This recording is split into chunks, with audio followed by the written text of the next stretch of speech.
आप लोगों को अपनी गर्लफ्रेंड का नंबर याद रहे ना रहे, डोनाल्ड ट्रंप को ना ये नंबर जरूर याद रहेगा। नंबर है 236981750000। और ये जो हमने अभी इतना बड़ा नंबर बोला है, ये कॉस्ट है। ये कॉस्ट किस चीज की है? ये वॉर की कॉस्ट है। यहाँ यूएसए ने जितना वॉर के अंदर पैसा लगाया है ईरान को हराने के लिए, ये वो सारी कॉस्ट है। और वॉर था किसका? ईरान और इसराइल का वॉर था। और इसमें यूएसए ने अपना इतना पैसा लगा दिया है। अब यूएसए का पैसा कहें या फिर यूएसए के सिटीजन्स का पैसा कहें, जो टैक्स के द्वारा इस वॉर के अंदर झोंका जा रहा है, जिसमें किसी का भी कोई भी फायदा नहीं होने वाला है। यहाँ तक कि जो मिलिट्री के द्वारा लोग भी यहाँ पे जा रहे हैं, वो लोगों की भी जो जानें हैं वो दांव पे लगाई जा रही है, वो सेक्रीफाइस के लिए लगाई जा रही है। ये सभी चीजें जो है इस वॉर के अंदर झोंक दी गई हैं। और आप सोच रहे होंगे ये डाटा कहाँ से आया है, ये फैक्चुअल डाटा कहाँ से मेरे पास आया? तो ये आया है मेरे पास पेंटागन के सीनियर ऑफिशियल्स ने जो रिलीज किया है उसके द्वारा। देखिए, जितने भी ड्रोन अटैक्स हो रहे हैं, जितने भी मिसाइल अटैक्स हो रहे हैं, इन सभी में पैसा लगा है। तो पैसा कौन लगा रहा था? अल्टीमेटली यहाँ पे स्पॉन्सर कर रहा था यूएसए। तो वही सारी कॉस्ट जो है एस्टिमेट की गई है कि अगर ये सभी चीजें पीस टॉक्स पे जाती है, ये सभी चीजों में सीज फायर होता है, तो सीज फायर में देखा जाएगा कि ईरान को कितना लॉस हुआ है, यूएसए को कितना लॉस हुआ है। और ईरान जब इसकी भरपाई मांग रहा है, तो यूएसए को ये दिखाना पड़ेगा ना कि हमें भी लॉस हुआ है। तो वो क्या क्या नंबर्स थे उसके। यूनाइटेड स्टेट्स के अगर वॉर को देखें तो ईरान के लगभग $25 बिलियन पैसे जो है इसमें लग चुके हैं। और अगर हम वहीं पे सीनियर पेंटागन के ऑफिशियल्स की बात करें, जो उन्होंने वेडनेसडे को डाटा रिलीज किया, उन लोगों ने बताया कि हमारी कंट्री के उनसे बेहद ज्यादा पैसे ऑलरेडी लग चुके हैं। जिसका उन लोगों ने इसमें जिक्र किया, ये कहते हैं मिलिट्री प्राइस जो है ना, इसमें हमने इस कॉन्फ्लिक्ट के अंदर बहुत ज्यादा पे किया है। और अभी तो देखिए, आप लोगों के लिए सरप्राइज एक बाकी है, किस तरीके से डोनाल्ड ट्रंप को ना के सिर्फ वहां के सिटीजन्स, ना वहां पे रहने वाले लोग, बल्कि सारे ही, चाहे वो जर्नलिस्ट हैं, चाहे वो अदर पीपल से, सभी उन्हें अपोज कर रहे हैं।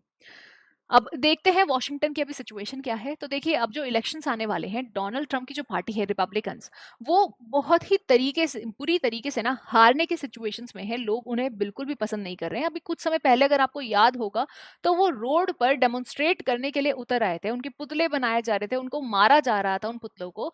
और बहुत ही तरीके, मतलब गलत तरीके से इनका मजाक भी उड़ाया जा रहा था। एप्स्टीन फाइल्स के नाम आ रहे थे, बहुत से अदर चीजों के भी नाम इसमें आ रहे थे। तो ये सभी जो है, ये रिपब्लिकन पार्टी थी जिसमें डोनाल्ड ट्रंप जो है इसे लीड कर रहे थे, और इसी की अपोजिट पार्टी जो है वो डेमोक्रेट्स है। तो अभी डेमोक्रेट्स बहुत अच्छी सिचुएशन में चल रही है। और अगर हम आने वाले इलेक्शंस की बात करें, तो इन्हें काफी चीजों में सपोर्ट मिल रहा है, क्योंकि यहाँ पे पोल्स को इशू कर रहे हैं, यहाँ पे सर्वेस दिखा रहे हैं, और उसमें ये भी बता रहे हैं कि यहाँ पे रहने वाले लोगों के लिए यहाँ की कॉस्ट जो है वो कितनी बढ़ने वाली है। और यहाँ पे इन्फ्लेशन जो है सिर्फ इस वॉर के कारण कितना बन चुका है। और इसके अलावा अफोर्डेबिलिटी जो है यूएसए के अंदर रहने वाले लोगों के लिए कितनी अनअफोर्डेबल बन चुकी है। तो ये पूरी यूएसए की सिचुएशंस को वॉशिंगटन दिखाता हुआ नजर आया। अब आपको एक इंटरव्यू दिखाती हूँ मैं। ये इंटरव्यू है यूएसए के अंदर हुआ डोनाल्ड ट्रंप का। तो डोनाल्ड ट्रंप जब इस यूएसए के इंटरव्यू के अंदर बैठे, तो इनसे पूछा गया, जर्नलिस्ट ने इनसे बोला कि जब ये आपके ऊपर जो अटैक हुआ था, उस अटैकर ने यह बोला है कि मैं किसी भी ट्रेटर को या फिर मैं किसी भी रेपिस्ट को ना अपनी कंट्री को रूल करने नहीं दूंगा। इसी बात पे डोनाल्ड ट्रंप बहुत जल्दी ऑफेंड हो जाते हैं। वो बोलते हैं कि जर्नलिस्ट का तो काम ही है ये हॉरेबल बना देना किसी भी चीज को, और ये जो सिचुएशंस है ये रियल नहीं है, मैं कोई रेपिस्ट नहीं हूँ, मैं कुछ भी नहीं हूँ। ये सभी में बहुत अग्रेसिव होते हुए दिखाई देते हैं। और इन सभी से पता चलता है, जब आपके ऊपर सीधा हमला हो रहा है, तो लोगों के अंदर कितना हेटरेड है आपके खिलाफ। तो ये सभी देखते हुए पता चल रहा है कि इनकी हालत क्या होने वाली है आगे आने वाले इलेक्शंस के अंदर। और आपको अगर मैं बता दूं कि यूनाइटेड स्टेट्स की अगर मैं बात करूं बेसिकली, तो 28 फरवरी से लेके अभी तक ये इजराइल के जो साथ ये वॉर को छेड़ चुके हैं ना, इसमें ये बस अपनी कंट्री का पैसा ही बर्बाद करते हुए चले जा रहे हैं। जो सीज फायर होता है, सीज फायर भी थोड़े दिन होता है, उसके बाद वो सीज फायर भी बिल्कुल खराब हो जाता है। और अभी जो है फिलहाल के लिए एक फ्रजाइल सीज फायर मेंटेन किया जा रहा है। अभी कोई भी एस्केलेशन नहीं सुनने में आ रही है। पता नहीं ये कब तक चलेगी। नेक्स्ट पीस टॉक जो है उसकी बात चल रही है। सुनाई में ये भी दे रहा है कि हो सकता है इंडिया उसको अब होस्ट करे, इंडिया एक ऐसा प्लेटफॉर्म प्रोवाइड करे जो यूएसए और ईरान की ये जो वॉर है इसको सही करने में सहायता दे। क्योंकि अल्टीमेटली देखिए, पूरे एशिया जो है ना, उस एशिया को ही लॉस हो रहा है। और एशिया के लॉस के कारण अगर हम देखें ना, सिर्फ एक ही कंट्री जो है इसमें अपने सर्वाइव सही से कर पा रही है, वो है चाइना। तो अगर एशिया की भी बात करूँ तो इसमें पाकिस्तान भी है, जिसने हाल-फिलहाल में अप्रैल 11 में पीस टॉक्स रखवाई थी, और उसकी खुद की सिचुएशन ही इतनी खराब है कि वो खुद इन्फ्लेशन से जूझ रहा है। उसके पास खुद ऑयल नहीं है। जो वो ऑयल इम्पोर्ट किया करता था, उन सभी की अब रोका-बंदी, मतलब कि वो जो स्ट्रेट ऑफ हॉर्मुज़ है, वहाँ पे सब कुछ रुक चुका है। ना ही कोई इन्होंने रिज़र्व मेंटेन किया, ना ही कुछ किया, जिसके कारण अभी पाकिस्तान सबसे वीकेस्ट कंट्री दिखाई दे रही है, जिसकी इकोनॉमी क्रैश डाउन होती हुई जा रही है। तो यही चीज़ यहाँ पे भी ज़िक्र उठा है कि 28 फरवरी से अभी तक ये सभी चीज़ें चली जा रही हैं, और अभी-अभी यूएसए जो है, अभी भी यूएसए पीछे नहीं हट रहा है। 10,000 एडिशनल ट्रूप्स को भेज दिया गया है मिडल ईस्ट के पास। यहाँ तक कि 3 और एयरक्राफ्ट कैरियर्स को इस रीजन के अंदर, इस एरिया के अंदर भेजा गया है।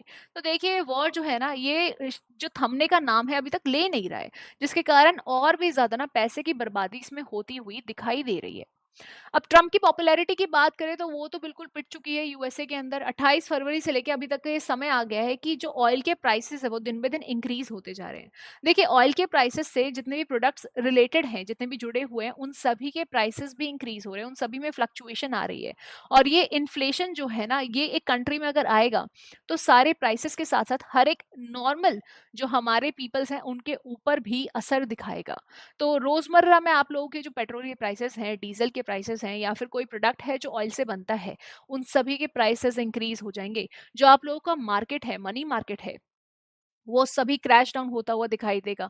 यहाँ तक कि हर एक चीज, चाहे आप रुपये और डॉलर की कंपैरिजन करें ना, तो रुपये भी बिल्कुल आपको नीचे जाता हुआ दिखाई देगा as compare to the dollar.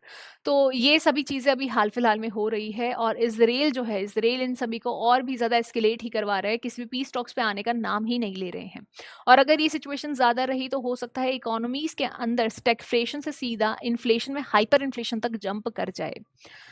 तो अमेरिका के जो अप्रूवल्स मिल रहे हैं, अमेरिकन के जो अप्रूव इसमें यूएसए के इस कॉन्फ्लिक्ट में मिल रहे हैं, वो लगभग 34% थे। ठीक है, धीरे धीरे वो इंक्रीज हो रहे हैं। मिड अप्रैल में 36%, उसके बाद मार्च में 38%, इस तरीके से वो अलग अलग तरीके से दिखाई दे रहे हैं। देखिए अब ये सिचुएशंस में आप लोगों का क्या रोल था, आप लोगों को ये सिचुएशंस जाननी क्यों जरूरी है?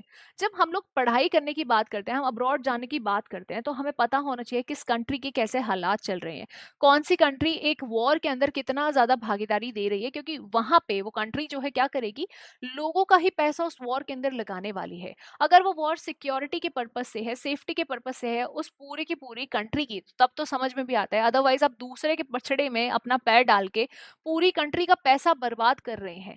उससे होगा क्या, इन्फ्लेशन आएगा। तो आप लोग भी जब बाहर रहेंगे, खाएंगे तो सही, पिएंगे तो सही, और वो खाना कैसे आप लोगों को तक अवेलेबल करवाया जाएगा अगर इतना इन्फ्लेशन होगा?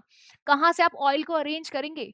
तो ये सभी सिचुएशंस को जानना बेहद जरूरी होता है, और कैसी कंडीशन है किस कंट्री की, ये भी जानना बहुत जरूरी होता है।